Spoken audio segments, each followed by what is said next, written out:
नमस्कार दोस्तों, स्वागत है आपका अपना ही यूट्यूब चैनल टुडे एग्जाम पर। दोस्तों जैसा कि आज है आपका 8 अगस्त 2023 और आज जो है CHSL का एग्जाम था। फर्स्ट शिफ्ट की एग्जाम समाप्त हो गई है।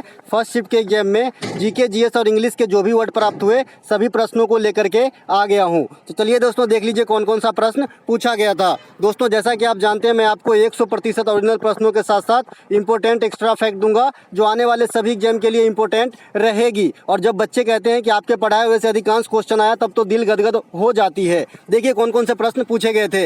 एक प्रश्न पूछा गया था किस खेल को पहले ब्रिटिश एम्पायर गेम के नाम से जाना जाता है। देखिए जो कॉमनवेल्थ गेम है इसे पहले ब्रिटिश एम्पायर गेम के नाम से जाना जाता था। कॉमनवेल्थ गेम में वही देश शामिल है जो कभी ब्रिटिश सरकार के अधीन रहा हो। हालांकि इसका अपवाद भी है लेकिन अधिकांश देश जो है ब्रिटिश सरकार के अंतर्गत कभी न कभी रहा हो वही कॉमनवेल्थ गेम में भाग लेते हैं। कॉमनवेल्थ गेम की शुरुआत की बात करें तो 1930 में कनाडा के हैमिल्टन से हुआ था। कॉमनवेल्थ गेम में भारत को 1934 में भाग लेना स्टार्ट किया था भारत, यानी कि सेकेंड कॉमनवेल्थ गेम में। पहले में भारत भाग नहीं लिया था। इसके अलावा 2022 में जो कॉमनवेल्थ गेम हुआ ये कहाँ पे हुआ तो ये बर्मिंघम इंग्लैंड के अंदर हुआ, जहाँ पर भारत को 61 पदक प्राप्त करते हुए चौथा स्थान हासिल हुआ था। एक नंबर पे बात करें कि किस देश को हासिल हुआ था पहला स्थान, तो ऑस्ट्रेलिया को जो है पहला स्थान यहाँ पर हासिल हुआ था।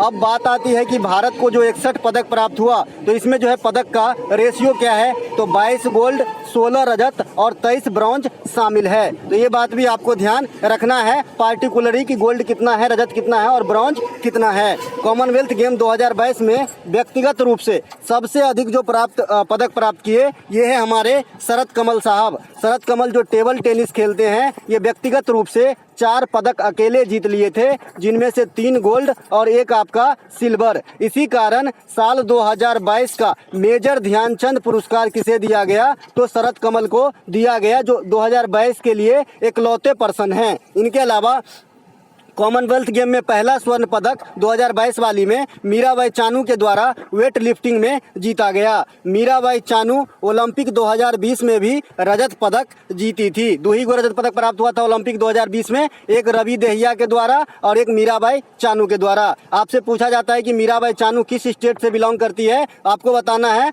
मणिपुर से बिलोंग करती है। आज कॉमनवेल्थ गेम से 2 प्रश्न पूछे गए। एक प्रश्न आपसे पूछा गया कि 2022 कॉमनवेल्थ गेम में 57 kg के वर्ग में गोल्ड मेडल किसने प्राप्त किया था। इसका आंसर होगा रवि दहिया। रवि दहिया जो है 57 kg वर्ग में आपका जो है गोल्ड मेडल प्राप्त किया था। आपको यहाँ पे दिख रहा होगा जो भी आपका गोल्ड मेडल जीते हैं उनके बारे में थोड़ा सा, जैसे मीराबाई चानू इन्होंने वेट लिफ्टिंग में गोल्ड मेडल जीती। इसके अलावा जेमरी लाल रुंगा ये भी गोल्ड मेडल जीते। इनके अलावा अंदिता सूली ये भी गोल्ड मेडल, भारतीय महिला लॉन बॉल टीम तो ये भी आपका गोल्ड मेडल जीता। ये आपके लिए इंपॉर्टेंट फैक्ट हो सकता है कि कौन सी भारतीय महिला टीम जो है गोल्ड मेडल जीती थी कॉमनवेल्थ गेम 2022 के अंदर, तो भारतीय महिला लॉन बॉल टीम। ठीक है, पुरुष टेबल टेनिस टीम भी गोल्ड मेडल जीता है। सुधीर, साक्षी मलिक ये सभी के सभी जो है गोल्ड मेडल जो है जीते। यहाँ पर इब्न बतूता किस देश के निवासी थे ये क्वेश्चन आपसे पूछ लिया गया था। दोस्तों मैं घर से बाहर हूँ और आपके लिए जो है रास्ते से वीडियो बना रहा हूँ, जैसा कि आप नॉइज भी सुन रहे होंगे बाहर। इब्न बतूता जो है ये मोरक्को का निवासी था। यह मोहम्मद बिन तुगलक के काल में, सल्तनत काल में भारत जो है आए थे, जिस समय तुगलक वंश का शासन चल रहा था। और शासक कौन थे, ये मोहम्मद बिन तुगलक। इन्होंने एक किताब लिखा जिनका नाम है रेहला। ठीक है, इनके अलावा मोहम्मद बिन तुगलक सल्तनत पे सभी शासकों में सबसे अधिक पढ़े लिखे शासक थे, जिनका ओरिजिनल नाम जूना खान था। इनके अलावा फहियान और हेनसांग भी भारत आए थे। तो फहियान आए थे विक्रमादित्य के काल में और हेनसांग आए थे हर्षवर्धन के काल में, और ये दोनों ही यात्री चाइनीज यात्री थे। एक और यात्री निकालो कांटी ये इटली देश के रहने वाले थे। ये विजयनगर साम्राज्य के काल में जो है भारत का दौरा किया था। इसके अलावा एक ट्रेवनियर नामक फ्रांसीसी यात्री है जो मुगल वंश के शासक के काल में भारत आए थे। एक टॉमस रो जहांगीर के दरबार में आए थे और ये अंग्रेज थे, इंग्लैंड के रहने वाले थे।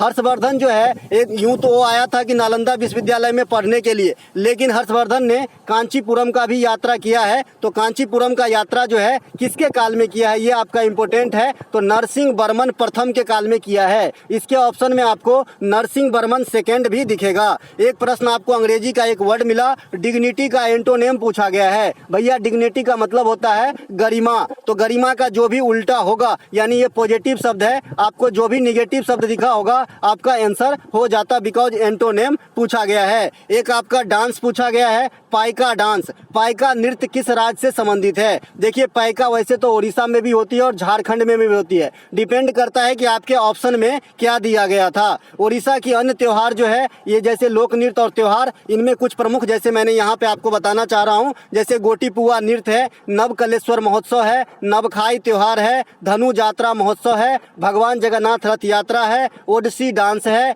छऊ नृत्य है। ये सब आपके उड़ीसा में हो जाते हैं, जिनमें से छऊ नृत्य झारखंड में भी होते हैं और पश्चिम बंगाल में भी होते हैं, तो ये बात भी आपको ध्यान रखना है। इनके अलावा उड़ीसा की सबसे ऊंची चोटी कौन सी है? तो वर्तमान में देवमाली जो है ये उड़ीसा की सबसे ऊंची चोटी है और इसका सेकेंड स्थान किसका है? महेंद्रगिरी की चोटी। ठीक है, उड़ीसा भारत का एक तटीय राज्य है जिसमें चिल्का झील स्थित है, जो भारत के खारे पानी की सबसे बड़ी झील है तथा इसी झील को सबसे पहले रामसर साइट में शामिल किया गया था। अब रामसर साइट क्या होता है? जो जल प्लावित एरिया होता है, जलीय यानी जो नम भूमि होती है, उसका संरक्षण सरकार अपने अंडर ले लेती है, जिस साइट को इसमें शामिल किया जाता है। वर्तमान में भारत के 75 ऐसे साइट हैं जो रामसर साइट के नाम से चिन्हित हैं, जिसमें सबसे अधिक तमिलनाडु राज्य के साइट शामिल हैं और सबसे अधिक अगर देश की बात करेंगे तो इंग्लैंड का सबसे अधिक देश जो है मतलब स्थान जो है रामसर साइट के अंतर्गत चिन्हित हैं। आर्य समाज की स्थापना कहाँ पर हुई थी? देखिए मैं सब दिन एक चीज बताते आया हूँ कि जब भी समाज पूछेगा, एक तो डायरेक्ट पूछ लेते हैं कि भाई फलां समाज के संस्थापक कौन है, एक इस फॉर्म में पूछते हैं कि इस समाज की स्थापना कब हुई थी, फिर एक फॉर्म में पूछते हैं कि इस समाज की स्थापना कहाँ पर हुई थी। ये तीनों बात हमेशा क्लियर करके मैंने आपको बताया। और यहाँ पर जो है आर्य समाज की स्थापना बॉम्बे में हुआ था। आर्य समाज के संस्थापक कौन थे? दयानंद सरस्वती साहब से। कब किए थे? 1875 में। ठीक है, इनके अलावा दयानंद सरस्वती का ओरिजिनल नाम भी आपसे पूछता है, जैसे विवेकानंद साहब का ओरिजिनल नाम पूछता है तो विवेकानंद साहब का ओरिजिनल नाम नरेंद्र नाथ दत्त हैं। उसी प्रकार से दयानंद सरस्वती का ओरिजिनल नाम मूल शंकर हैं, तो ये बात भी ध्यान रखेंगे। इन्होंने एक पुस्तक लिखा जिनका नाम है सत्यार्थ प्रकाश। इन्होंने एक नारा भी दिया, वेदों की ओर लौटो, गो बैक टू वेदास। ठीक है, गो बैक टू वेदास का नारा किसने दिया? तो ये भी आपका दयानंद सरस्वती यानी आर्य समाज के द्वारा दिया गया। ब्रह्म समाज, ब्रह्म समाज सभी समाजों में है ना सबसे पुराने हैं, जो भी लेटेस्ट समाज हैं, है ना, तो ये आपका 1828 में राजा राम मोहन राय के द्वारा स्थापित किया गया था। इनसे भी पुरानी की बात करेंगे तो 1815 में आत्मीय सभा, ये भी आपका राजा राम मोहन राय के द्वारा ही संचालित किए गए थे। ये जो ब्रह्म समाज है इसकी स्थापना कोलकाता में हुआ था। राजा राम मोहन राय को ये राजा की जो उपाधि है ये आपका अकबर सेकेंड ने दिया था। अकबर सेकेंड इन्हें विदेश भी भेजे थे जहां पर राजा राम मोहन राय की मृत्यु हो गई थी। राजा राम मोहन राय एक पुस्तक लिखे जिनका नाम है संवाद कौमुदी। संवाद कौमुदी नामक पुस्तक जो है राजा राम मोहन राय के द्वारा लिखा गया है। इन्होंने भारत में सती प्रथा के अंत कराने में विलियम बेंटिक को प्रोत्साहित किया और विलियम बेंटिक के द्वारा 1829 में भारत में सती प्रथा का अंत हो गया। सत्यशोधक समाज, सत्यशोधक समाज की स्थापना 1873 में महाराष्ट्र के अंदर ज्योतिबा फूले के द्वारा किया गया था। ज्योतिबा फूले किताब लिखते हैं, इनका नाम है आपका गुलामगिरी। क्या नाम है? गुलामगिरी नामक पुस्तक जो है ये ज्योतिबा फूले के द्वारा लिखा गया, जो मराठी भाषा का किताब है। ये बात भी आपको ध्यान रखना है क्योंकि इसका भाषा भी पूछा जाता है। प्रार्थना समाज, प्रार्थना समाज अब इस कड़ी में है तो प्रार्थना समाज के संस्थापक कौन है? तो सबसे पहले आत्माराम पांडुरंग और महादेव गोविंद रानाडे। स्थापना कब हुई थी? 1867 ईस्वी में। कहां पर? महाराष्ट्र के